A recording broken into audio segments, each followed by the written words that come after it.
Witches of the Moon, and I am your Tuesday host, Joey Morris, and today's subject is all about divination.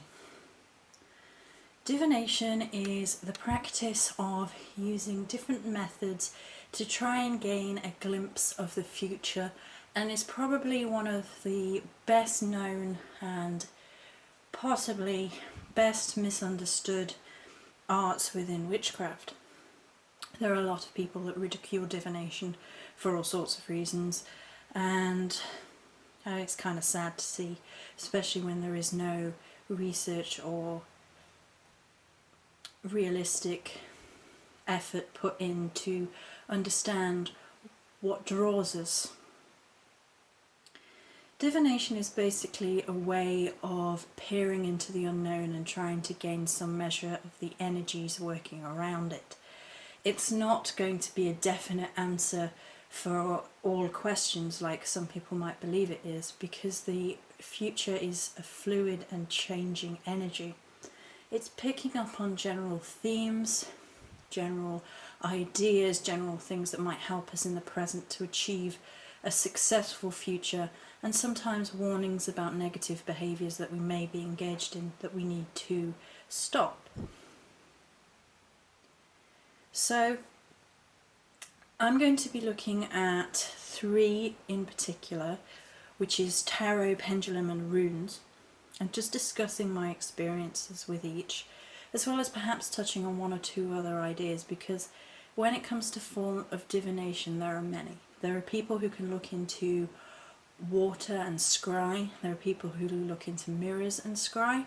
The only experience I've had of successful scrying is sometimes in car windows on dark nights, and I can't explain to you why it would be car windows, and I can't explain to you why I've had little success with scrying mirrors, although I haven't engaged in that in recent years, in many years, probably not in 8, maybe more years, just because I'm happy and comfortable with the forms of divination that I do connect so happily with.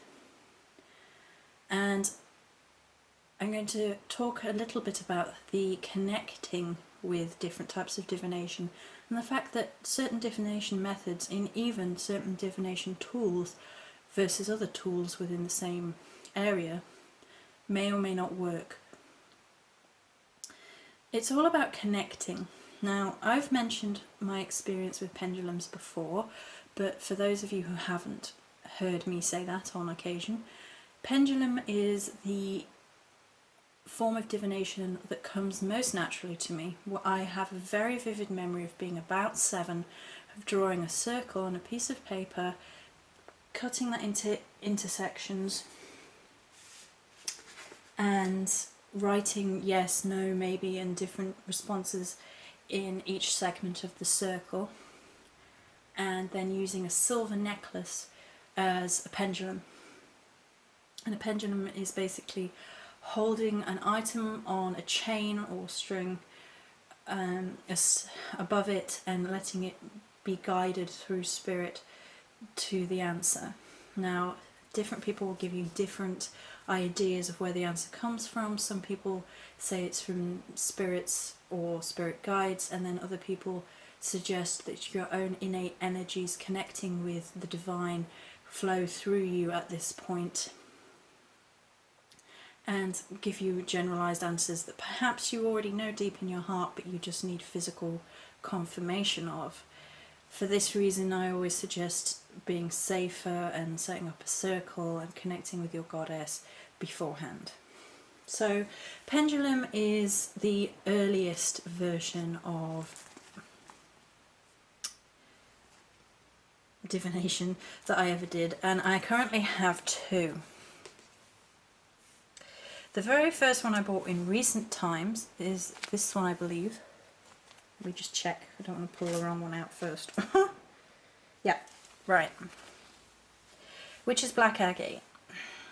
I bought this some time ago, and it was the first pendulum I had bought in recent times. I keep a piece of citrine in with my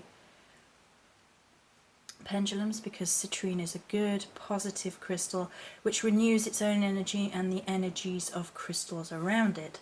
So after cleansing my pendulum, it's good to have it renewing its energy all the time in case it's picking up on any energy in the room or anything like that, you know. And I've also used pendulums within chakra work, but that's a whole video onto itself, all the different ways in which you can use a pendulum. A Lady Grave Dancer has a wonderful video on pendulum magic if you haven't seen it. I think she's still got it up. And here's my more recent one, which is amethyst and it's citrine point. If I move around, maybe the light will be a bit better.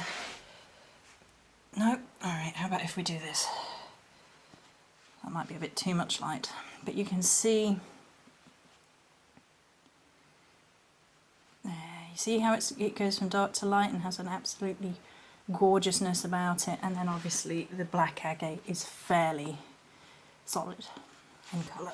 Okay, let's pop those back. So these are the two I currently have and work with both. Amethyst is my spirit stone, as I have mentioned on numerous occasions. It is the crystal to which I connect through my goddess most readily. Black agate I was very drawn to buy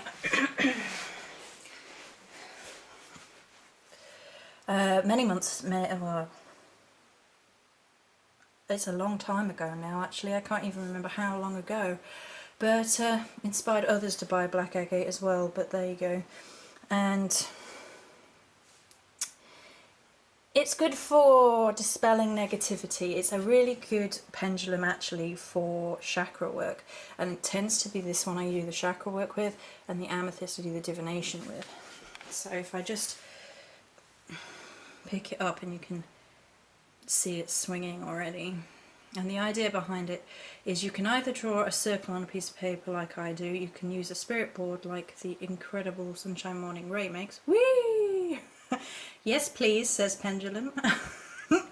And or you can just say, please show me yes, please show me no, after you've set up your circle, after you've sort of, you might want to cleanse before you start. You can pass it through smoke, you can pass it through fire until it doesn't move anymore, and then it's considered cleansed. Or you can use stick it in the freezer, you can use salt, but you know, you want to be careful you don't ruin your chains and things if you're going to do that. So that's the pendulum. As I said, Lady Grave Dancer has a really wonderful video on pendulums in a lot more detail, and I don't want to go over everything she's already gone over in her incredible video, so let's pop those away. They sit in my top drawer of my chest, of my pentacle chest over there. It's a very special area. I wonder if my tarot cards would go in the bottom. Might do.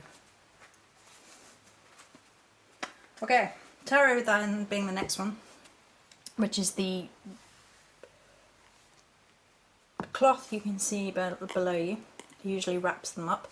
I prefer having them wrapped up in a cloth to a bag personally. It's just preference, but I think they're happier in their cloth. Plus I love this cloth. I always keep a piece of rough rose quartz on top. So this is the Shadowscapes deck by Stephanie Pumanlaw, my favourite artist, and Barbara Moore. And I wish they were slightly bigger, but that is my only criticism of these cards. These cards I started connecting with when I saw them online. I saw the images and I was nose to monitor with the images, and they were just talking to me online, and I was like, I've got to have them. And over the years I've had different tarot decks. The first deck I bought, I can't even remember the name of it, I didn't connect to it at all, I just couldn't use them, it felt wrong, it felt ugh, and I ended up giving them as a gift to a friend who wanted them.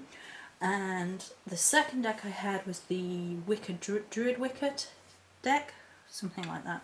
And I had those for many, many years, and they served me very, very well until there was a break point in my life where everything changed and they literally disappeared. I don't know where they went, but obviously that was the end of their cycle with me, and that was just the natural end to those tarot cards with me. I then had a fairy tarot-y gothic-y deck. I've forgotten the actual name. Paulina Tarot, and they're alright, but I don't really connect with them. And then these. So over the years I've had a few different decks, but these I do connect with. Let's pull a card at random. That's a nice card. I apparently have the deck upside down. La la la la la. Right.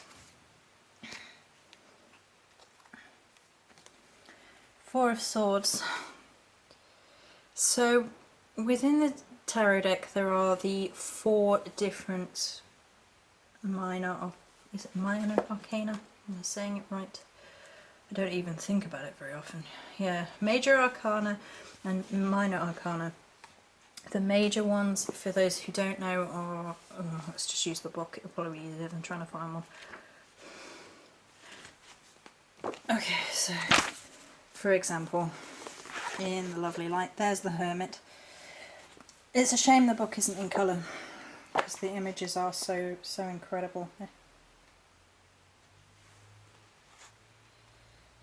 And then the minor ones are Swords, Pentacles, Wands and Cups. Wand to King. I don't think I need to go into too much detail about that. I mean, yeah, so the swords in this deck have got lots of birds in them particularly. There's quite a few ravens. The pentacles are the nicest pentacles I've ever seen. They have quite a lot of dragons and chameleons in, which I absolutely love, because quite often I feel like pentacles get a bad deal. There's a Chariot. There's another Pentacles.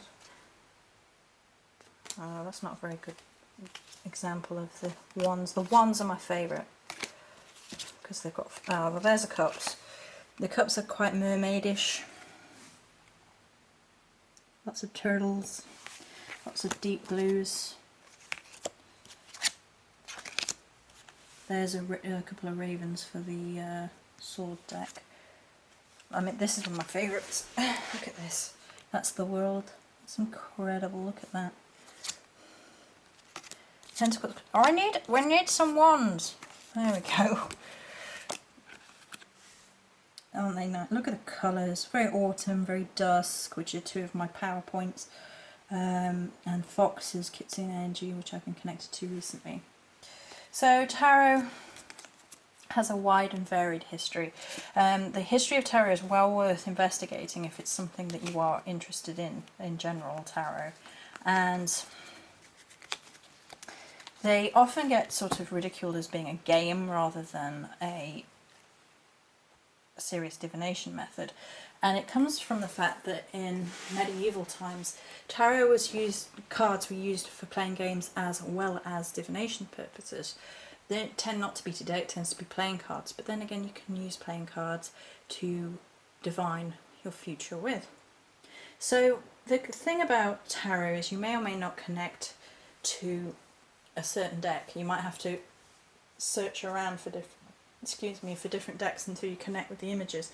And basically they should be like talking to you. You should understand, you should notice things about the imagery. You suddenly notice there's a bird there and in that flight and by that flower, and that could mean this and that could mean that. And then when you start connecting to them, you will click, click, click, click, click, and then it will start to build up an image within your mind, and then you get familiar with them, you know what they mean and how they talk to you, whether they tell you off, you can tell, that sort of thing. It becomes like a relationship, and like with any divination method, it's something that you will have to put time and effort into getting to know. I don't know if I would recommend tarot for beginners. I tried tarot quite early on, so it's only more recently I've connected with that deck, so swings and roundabouts, I guess. And the final one of the runes, these 2 are in Salt after having experienced them for... quite cold actually, it might be alright to come out of there. After having experienced them with the Runes 101 group that we are learning to experience the runes with, and on my own channel you will see 2 weekly videos about each rune, one connecting with the imagery of the drawing and the week I've had with it. This week so far being the worst week I've had. And I had a wooden rune set and a multi-gem rune set, and for years and years and years I could not connect to runes for love nor money. It just didn't work, it didn't feel right, I wasn't getting any messages, didn't connect, didn't understand, didn't really very like it very much as a result. And these runes I have connected with, and I am connecting with, and being part of the group has actually helped with that a great deal. But what has also helped with that is the fact that these are amethyst, chevron amethyst to be exact, and I wasn't expecting chevron amethyst they're from Pagan Dreams, these, but these were what turned up, and they were far more beautiful than the ones I thought I was getting, and I've been connecting to these like wildfire, and it's just a matter of connecting with the energies, noticing things around you, feeling your way, feeling out what's unique and interesting about it. And the idea behind runes is that you pull one or three or however many from the bag, and whether they're reversed or the right way up, and they have meanings and interpretations. But I think by doing the rune work through the group, I'm going to have a very personal understanding with the runes through my own path, which I think is necessary for my full-on for this. Same with the tarot, you can pull one card, you can pull 3 cards. I have always pulled 7, always. Sometimes I will do the specific readings, you know, the crosses or the Celtic cross and things like that. But generally speaking, I pull 7 and I allow it to be past, moving into present, moving into future. It's very specific. I've always just done it that way, and I've just felt right doing it that way, and so that's how I've done it. It's all very a personal experience, really. It's how you best connect, and I think that's the best message I can give you, is just try out different things available to you. The pendulum's probably easiest. I've recommended it to people before. You know, you only need a necklace that you love dearly. You can do it with that. So that's going to be it for me today. Many blessings.